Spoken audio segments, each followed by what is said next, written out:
now with big changes at a restaurant chain that is an American staple. Cracker Barrel is renovating its locations, but many loyal customers say the change is removing what makes the restaurant such a great dining experience. Why are so many well-known restaurant chains in America now driving away their older customers?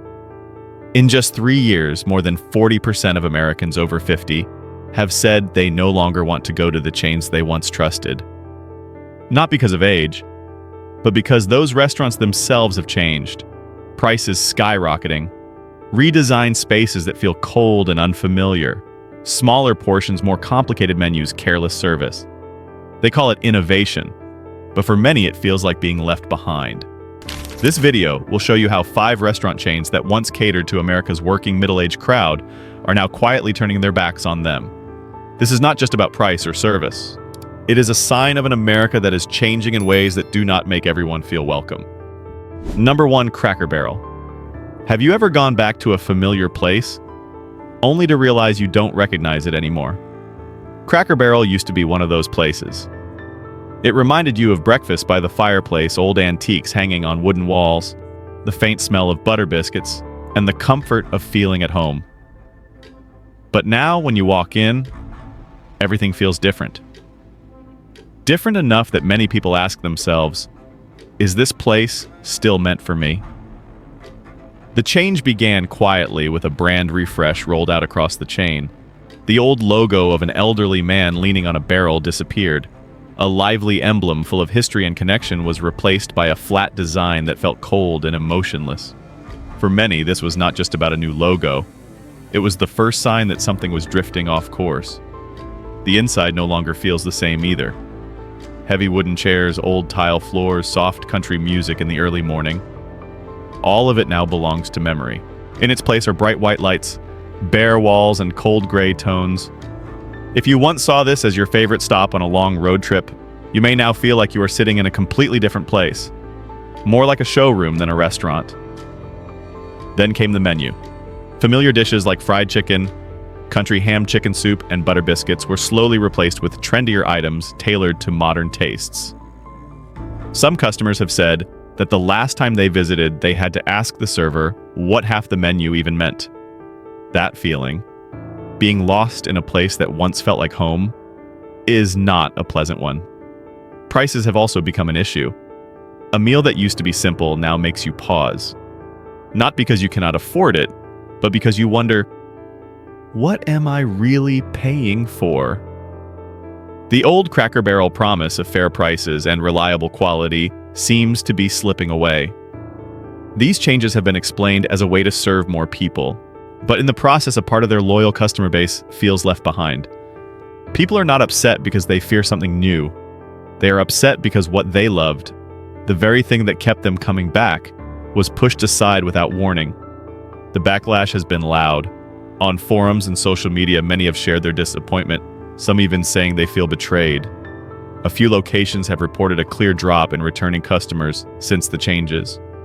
Not because the food suddenly got worse, but because people no longer feel welcomed the way they once did. Cracker Barrel was once an icon of a certain kind of experience. Simple, familiar, easy to love. But today it feels like everything else out there, modern, cold, and distant. The comfort of familiarity, the thing that kept people coming back, is being replaced with a brand experience designed in a boardroom. Maybe the executives believe this is what it takes to survive. But for those who once loved this brand, they see only one thing: they are no longer part of the story. The real question is not whether Cracker Barrel is changing, it is changing for whom. Number 2, McDonald's. Have you ever picked up your receipt at McDonald's and had to look at it 2 or 3 times just to be sure, is this really the price of fast food? It no longer feels convenient, simple, and easy on the wallet the way it once did. What you're staring at is an $18 combo for a burger, a handful of fries, and a small soda. The space is still noisy, the service is still self-service, the plastic chairs are still there, and nothing feels special. But the price, that is what has changed.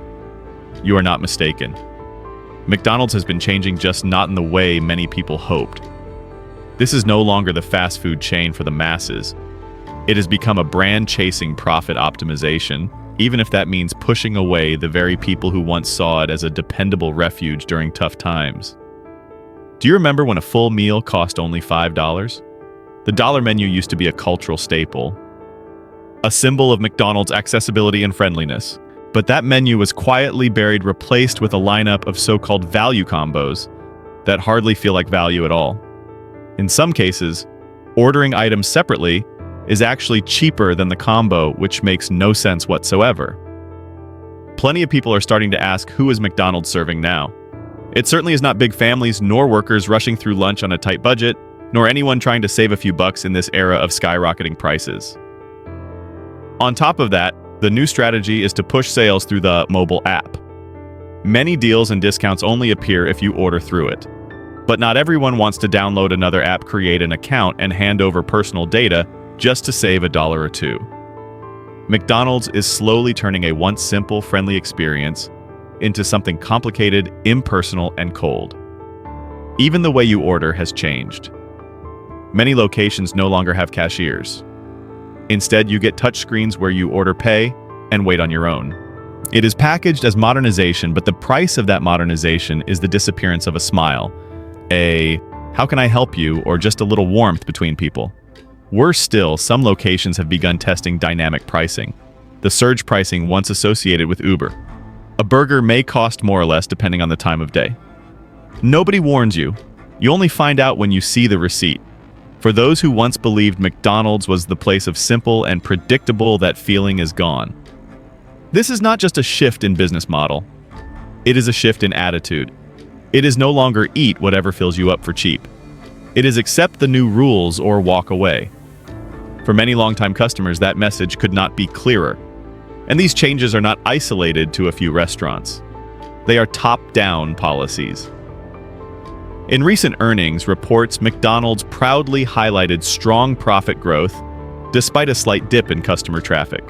What that really means is they are making more money from fewer people. Specifically, those willing to pay higher prices use the app and forego the traditional experience. The problem is that among those left out of this new target group are many of the chain's most loyal customers. The parents who once brought their kids in for McNuggets on birthdays. The travelers who counted on McDonald's as the perfect pit stop along a long drive. Now they feel like outsiders. Not because McDonald's has changed, but because McDonald's has changed direction. Sure, a burger is still a burger, but the experience around it, the price, the way you order, the feeling of being served is no longer the same. And that changes everything. McDonald's may believe these shifts are necessary to move forward, but what they are leaving behind are countless people who once trusted and supported them. The real question is not, will new customers adapt? It is, where are the people who built McDonald's success in the first place? Number 3, Wendy's. There was a time when Wendy's was known as the most straightforward player in the fast food world. They proudly promoted fresh, never frozen beef and refused to chase cheap industrial shortcuts. Their compass was decency, simplicity, and consistency. But when you walk into Wendy's today, do you feel something fading away? One of the things that kept people loyal to Wendy's was the sense that they were not trying too hard. Not flashy like the premium chains, not as mass-produced as their biggest rival, but comfortably in between decent quality, fair prices, and just cozy enough that you could sit down for a meal without feeling rushed. But now things seem to be heading in a different direction. The shift is not in their slogans or commercials. It is in the quiet way Wendy's has restructured its priorities. And the result is that many customers no longer feel like they belong there. One of the most controversial moves has been testing dynamic pricing. In other words, menu prices change depending on the time of day. That means the same burger might cost more at noon than it does in the afternoon. No more steady prices, no more simplicity that people used to trust. Suddenly, everything feels tricky. A fast food meal now feels like booking a plane ticket. You're never sure if you are paying the right price. Wendy's defends it as a way to reflect real-time operating costs. But think about it, who ends up paying for that shift? Certainly not the corporations. It is the everyday people who just want a meal that is consistent, easy to understand, and free from the stress of constantly checking prices. Nobody wants to feel surprised by the cost of a burger. At the same time, Wendy's has started cutting back on dine-in experiences. Many locations no longer have comfortable seating or have eliminated dining areas altogether. Some have turned into takeout-only spots. Good for young, busy customers maybe, but for those who used to sit, eat slowly, and chat for a bit, it feels like Wendy's shut the door on them without a word. If you look closer, you will also notice that Wendy's has quietly reduced its presence in rural areas and small towns. Communities that supported the chain for decades are now left with no nearby option, forced to drive farther just for a familiar meal. No announcements, no explanations. They just disappeared from the map. Another frustration for many is Wendy's heavy push toward limited-time seasonal items. Every month brings a new special, which might sound exciting at first, but it pushes aside the staples people loved, sometimes even removing them from the menu. For those who value stability, showing up to a constantly shifting menu feels more irritating than enticing. Even customer service has changed noticeably. Responses are slower. Many questions go unanswered, and there seems to be little real care for personal experience anymore. This is a stark contrast to the Wendy's that once stood out for being genuine and approachable in the way it spoke to its customers. And if you pay attention, the portions are smaller. That burger that used to leave you satisfied now barely fills the gap. Drinks are smaller, fries are fewer, but the price has not gone down. For many, it feels like the brand is testing their patience. The real issue is not just that Wendy's is changing. It is how they are changing, without asking who gets left behind. They are not openly excluding anyone, but the way they price design their stores and structure the dining experience makes plenty of customers feel like they are no longer at the center of the story. Wendy's may believe it is adapting to survive in a new market, but if the price of survival is losing the trust of those who trusted them most, then the loss is not just a few customers. It could be an entire generation who once saw them as the top choice. And once that trust is broken, rebuilding it will be a steep climb. Number 4, Hooters. You may not have gone to Hooters often, but you definitely knew what it was. A place with its own vibe. Not too modern, not chasing seasonal trends. You could order a plate of wings, grab a cold beer, watch a game, and soak in a casual, no-nonsense atmosphere. But now all of that is slowly fading away. Not loudly, not with announcements, but through a quiet retreat that leaves a noticeable gap for those who once saw Hooters as part of their memories. In just the past few years, Hooters has shut down locations across several states, from Texas to Indiana, Kentucky, and Virginia. Each closure stirred up local buzz, not because the food was better than anywhere else, but because it was a familiar spot after work on weekends or when friends got together. A place where you did not need to dress up, did not need to hold back, just showed up and felt like yourself. The decline did not come from scandal or financial collapse. It came from something more dangerous, losing touch with the very reason people chose you in the first place. Hooters was once a brand that went against trendy standards. It did not chase technology, nor did it try to please everyone. It thrived on being free-spirited, unapologetically American, a place where you could order something simple and the vibe was always light casual and fun. But instead of protecting that identity, Hooters chose to change it. Some locations were redesigned with a more family-friendly approach, cutting back on the very traits that define the brand. The result: customers no longer recognized Hooters, the hybrid model, half sports bar, half family diner, left it unclear, not casual enough for a night out with beers, and not formal enough to be a go-to restaurant. The marketing attempts only highlighted the brand's confusion. Instead of sticking to its unique spirit, Hooters kept rolling out rebranding campaigns aimed at younger, more diverse audiences, but with little real success. New slogans, vegetarian menu items, toned-down uniforms. Everything seemed designed to prove Hooters is different now, but different in a way that left nothing memorable. It is like going back to your favorite hangout, only to find it turned into a minimalist cafe with indie music and cold metal chairs. You might sit down once or twice, but eventually you stop coming. Not because you hate the new place, but because the old one is gone. What makes this bigger is that while Hooters is busy changing to survive its loyal base, the ones who kept the revenue steady for decades were never asked what they thought. They were left out of the brand strategy, the ad campaigns, the vision of what Hooters wanted to become.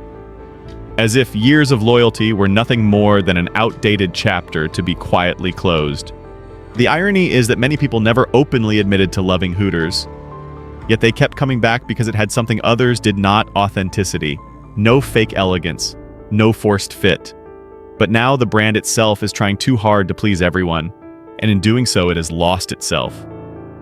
When a brand tries to attract new customers but pushes away the ones who built it, that is no longer strategy. It is self-sabotage. And with Hooters, that truth is more obvious than ever. Locations are vanishing quickly while younger competitors take over the market. You might not call it the end, but for those who once saw Hooters as part of everyday life, a no-frills, unpretentious hangout, the sense of loss is real. Nobody says it out loud, but everyone feels that something is quietly coming to a close. Number 5, Chipotle. If there was ever a restaurant chain once hailed as the future of fast food, it was Chipotle. In the early days, it felt like a breath of fresh air. Simple, quick, fresh ingredients and a kind of personalized service. Customers could see their food made right in front of them, pick their own ingredients, and have control over their meal in a way most places couldn't offer. But what used to feel exciting has slowly turned into a burden. The first issue is quality. At one point, Chipotle stood out with its promises of clean, natural food without preservatives. But over time, that became harder to believe. More and more customers began to notice that the food didn't taste the same. The rice felt drier, the meat blander, the guacamole turned brown too quickly, and sometimes the food didn't even look appetizing on the plate. Many longtime fans now find themselves asking, is this really Chipotle? Of course, nobody expects absolute perfection from a fast food chain, but what frustrates people most is the inconsistency. The same burrito at the same store can be generous and delicious one day, and then flimsy and thrown together the next. That kind of randomness might be easy to ignore once, but when it happens again and again, the sense of trust starts to disappear. Then comes the price. In just a few years, the average meal at Chipotle has gone up more than 30%. A burrito can easily hit $15 once you add guacamole and a couple of basic toppings. At that point, people start asking themselves, is this still fast food? Or are we edging into sit-down restaurant territory? And then there's the staffing problem. Nobody really likes to talk about it, but customers feel it. In many locations, the staff doesn't seem as professional as before. Not because they don't care, but because they're working in an environment that's understaffed, overwhelming, and unsustainable. The result? Longer lines, more mistakes, inconsistent service, and an overall shaky experience. Something else that surprises many people, Chipotle has almost cut out face-to-face interaction altogether. The company pushes customers to order through the app, promotes automated pickup stations, and minimizes human contact as much as possible. For some, this is convenient. For others, it feels cold, almost dehumanizing. You walk in, tap a screen, wait, grab your bag, and leave, like you're just a number in the system instead of a guest. And when things go wrong, the frustration only grows. If your order is wrong, who do you talk to?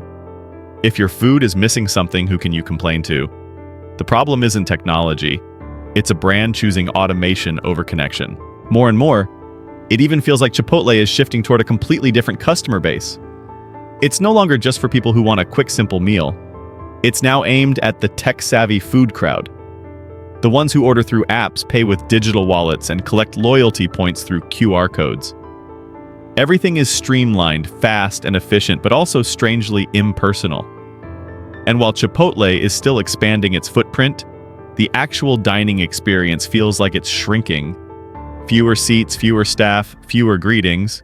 The whole place feels more like an assembly line than a restaurant. And when you walk out with that familiar paper bag, you might catch yourself wondering, did I just eat a meal? Or did I just complete a transaction? Chipotle once stood for being different.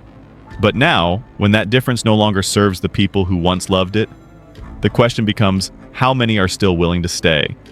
Because once convenience turns cold, and once the price rises beyond the sense of satisfaction, even great food isn't enough to keep people from walking away. Not out of anger, but because they no longer feel like they're part of the picture. And sometimes the kindest thing to do is step away while the good memories are still intact, before everything changes too much. What we're seeing isn't just a few restaurant chains changing. We're watching the shift in how brands treat the very people who made them successful. No bold announcements, no signs saying we no longer serve you. It's all hidden in the small changes, the prices, the atmosphere, the quality, and the quiet feeling of being left behind. This video does not promote division within the United States or encourage segregation. All content is presented for the purpose of exploration, analysis, and fostering discussion based on current events, public sentiment, and social trends. We fully respect the United States Constitution and all federal regulations. If today's analysis made you think, drop a comment so we can keep the conversations going. And don't forget to like, subscribe, and hit the bell so you will never miss our next independent deep dive.